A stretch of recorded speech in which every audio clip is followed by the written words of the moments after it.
Assalamualaikum warahmatullahi wabarakatuh. Anak-anak sekalian, bagaimana kabar kalian semuanya? Semoga dalam keadaan sehat walafiat. Saya di sini akan melanjutkan materi tentang interaksi sosial, yang mana interaksi sosial kali ini yang akan saya bahas adalah terkait dengan bentuk-bentuk interaksi sosial. Ya, bentuk-bentuk interaksi sosial ini untuk kelas 10 madrasah aliyah dan sekolah menengah atas.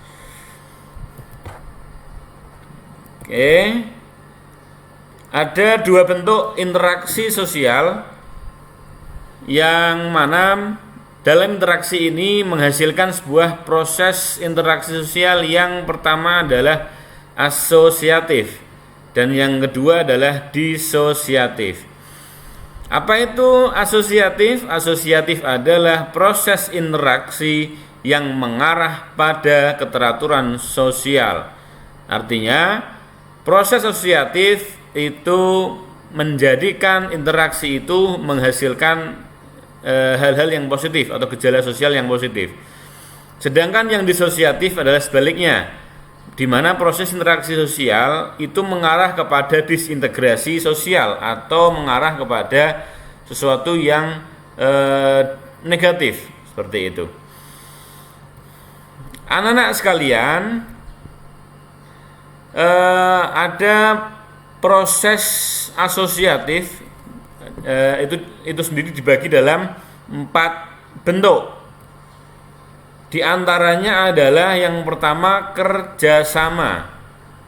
Nah, ini proses yang pertama. Apa itu kerjasama? Proses di mana usaha bersama untuk mencapai tujuan yang sama. Artinya apa? Bahwa ketika ada individu, kemudian kelompok dengan kelompok, individu dengan kelompok dalam proses interaksi sosial, itu bisa menghasilkan sebuah kerjasama ketika mereka saling memiliki tujuan yang sama, seperti itu. Yang kedua adalah akomodasi.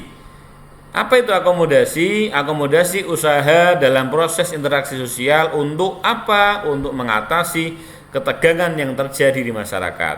Misalnya ketika ada individu dengan individu sedang konflik, sedang marah-marahan, tidak mau tutur sapa misalnya. Kemudian ada usaha untuk mengatasi ketegangan tersebut dengan akomodasi. Misalnya dengan memediasi, mempertemukan kedua belah pihak, kemudian didamaikan dan seterusnya. Kemudian ada asimilasi. Asimilasi itu apa? Pembauran dua budaya atau lebih sehingga muncul budaya baru. Misalnya ketika seorang laki-laki ketemu dengan seorang perempuan tetapi beda budaya. Kemudian akhirnya mereka menikah. Kemudian muncul budaya baru di dalamnya. Maka disitulah disebut dengan asimilasi. Ataupun misalnya lagi warak ngendok. Warak ngendok itu tradisi di Semarang ketika dugderen atau mau bulan Ramadan. Di situ ada boneka yang diberi dengan warak ngendok. Di situ adalah asimilasi antara tradisi Cina yang kepalanya itu menyerupai naga, kemudian tubuhnya itu menyerupai sapi atau kerbau di masyarakat Jawa. Jadi asimilasinya antara Tiongkok ataupun Tionghoa dengan masyarakat Jawa. Kemudian ada akulturasi. Akulturasi ini pembauran dua budaya tetapi tidak menghilangkan ciri khas budaya masing-masing. Ya, ciri khas budaya masing-masing. Ketika dua budaya itu berkumpul atau membaur menjadi satu, tetapi di sana tidak menghilangkan ciri khasnya masing-masing.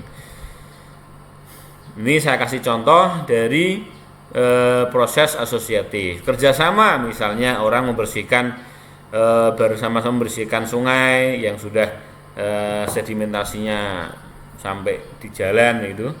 Kemudian orang yang sedang sengketa kemudian didamaikan melalui mediasi, misalnya. Kemudian ini warang endok, kemudian ada masjid dan ada budaya Islam, budaya Hindu yang membaur menjadi satu ketika masa Sunan Kudus pada waktu itu. Ini contoh dari beberapa asosiatif. Oke, sekarang kita akan masuk kepada kerjasama. Apa itu kerjasama?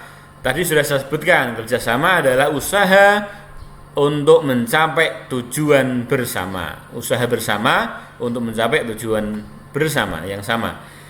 Nah, kerjasama ini diawali dengan kesamaan orientasi atau kesamaan pandangan antar individu yang saling bekerja sama. Kalau tidak ada kesamaan orientasi, tidak ada kesamaan cita-cita, pandangan, maka tidak akan mungkin terjadi sebuah kerjasama. Misalnya ketika ada orang yang rela bergotong royong, bersih-bersih desa, karena sama-sama menyadari bahwa pentingnya sebuah lingkungan yang bersih dan nyaman.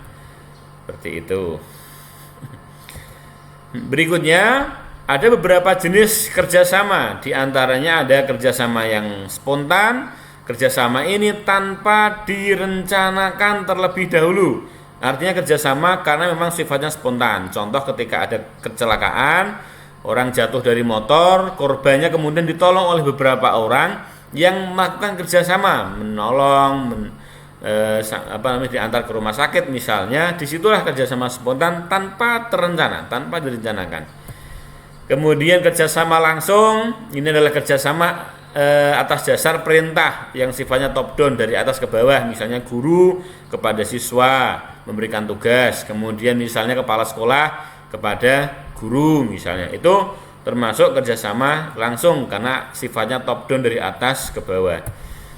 Kemudian ada kerjasama kontrak, kerjasama atas dasar syarat-syarat yang disepakati bersama. Ketika ada dua organisasi, dua lembaga misalnya, ataupun dua orang yang bekerja sama, kemudian ada syarat-syarat tertentu untuk menjalankan kerjasama tersebut, kemudian disepakati bersama. Kemudian ada kerjasama tradisional, kerjasama ketika di masyarakat ada beberapa unsur ataupun sebagian di masyarakat yang saling bekerja sama. Misalnya antara pemerintah desa dengan dewan adat misalnya, ataupun pemerintah desa dengan Karang Taruna. Untuk apa kerjasamanya? Untuk membangun desa tersebut melalui para pemuda. Misalnya contohnya begitu.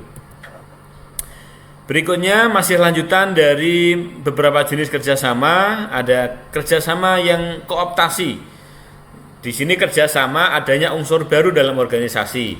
Ketika misalnya sebuah organisasi seperti Man Insan Jadi Pekalongan memiliki kepala madrasah, kepala sekolah, kemudian kepala sekolah dimutasi ataupun pindah ke sekolah lain, maka Man IC ini kosong, kemudian akhirnya muncul ataupun diberikan kepala sekolah yang baru, maka antara guru dengan kepala sekolah yang baru akan timbul kerjasama kooptasi. Adanya unsur baru di dalam organisasi. Kemudian ada kerjasama gotong royong, kerjasama atas dasar sukarela, tidak ada paksaan, keikhlasan yang muncul, kemudian tidak ada upaya, tidak ada keinginan untuk mendapatkan imbalan sama sekali. Kemudian ada kerjasama koalisi, kerjasama antar organisasi untuk tujuan yang sama, misalnya partai politik mengusung calon presiden tertentu. Karena satu partai politik tidak bisa mengusung, maka berkoalisi dengan partai yang lainnya sehingga bisa mengusung calon presiden yang sama, seperti itu misalnya. Kemudian berjaining, ini adalah kerjasama tukar menukar barang atau jasa, bisa organisasi, bisa negara. Misalnya Indonesia bekerjasama dengan negara Malaysia, bertukar menukar barang, jasa, dan seterusnya.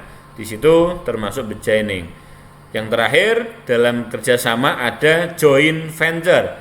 Apa itu? Kerjasama dua organisasi atau negara dalam pengelolaan atau pembangunan tertentu. Misalnya ketika pemerintah menginginkan dibangunnya jalan tol, kemudian akhirnya pemerintah melelang, kemudian akhirnya bekerjasama dengan pihak swasta misalnya, kemudian membangun jalan tersebut. Dua organisasi, pemerintah dengan swasta, disitulah termasuk joint venture. Terima kasih.